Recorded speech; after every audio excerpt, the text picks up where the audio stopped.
Tous les Mahorais connaissent ou un jour empruntent la barge. Véritable trait d'union entre la petite terre et la grande terre. Chacune d'elles peut accueillir jusqu'à 328 passagers. Certaines sont dédiées au transport de personnes et d'autres à l'acheminement de tout type de véhicules. Que se passerait-il dans le cas d'un incendie à bord et en pleine mer?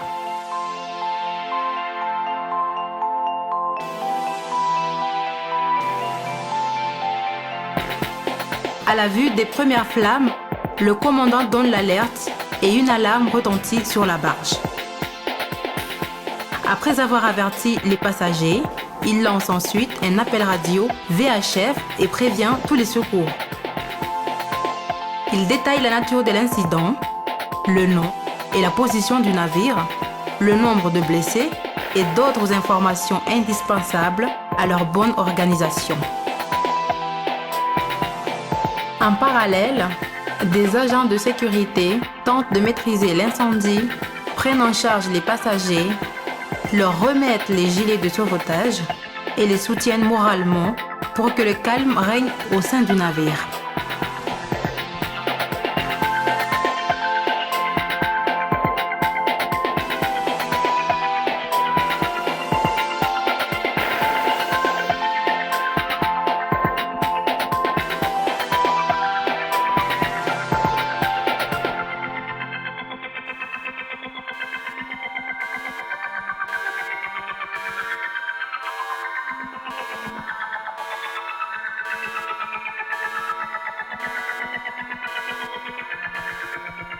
Un premier rapport du nombre de blessés est remis au commandant qui informe de fait les secouristes.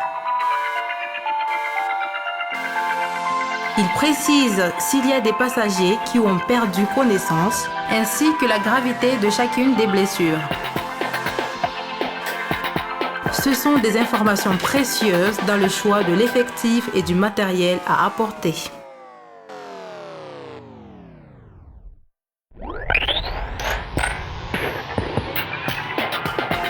Une équipe de secours s'organise et déploie immédiatement des médecins, infirmiers et pompiers sur la barge. La brigade nautique se charge de leur acheminement, tandis que les affaires maritimes sécurisent la zone.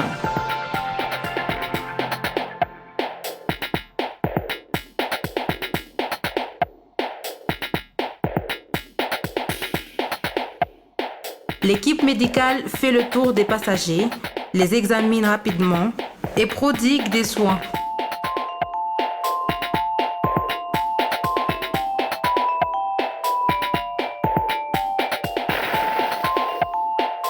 Dans le même temps, il rentre en relation par téléphone avec le centre hospitalier de Mayotte pour expliquer la situation.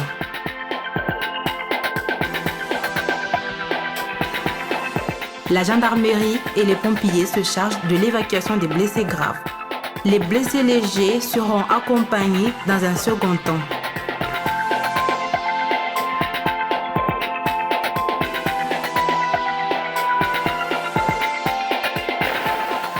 En cas de nécessité, l'hélicoptère de la gendarmerie pourrait être mobilisé.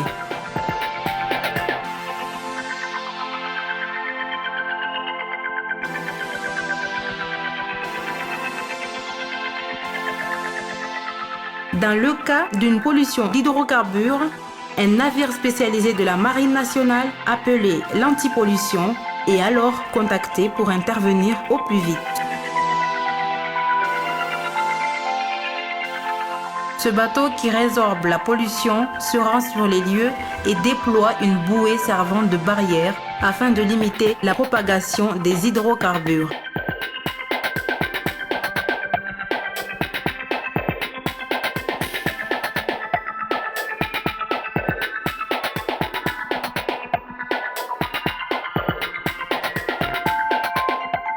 Une fois contenus, ceux-ci sont pompés et stockés. La préservation du lagon est ainsi assurée. À terre sur le quai, le poste médical avancé prend forme dans les plus brefs délais.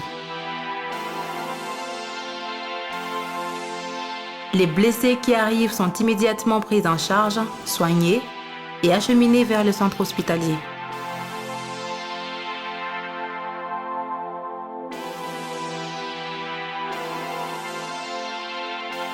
La coordination des secours se fait par l'intermédiaire du CROSS, assurant une mission générale de sécurité maritime.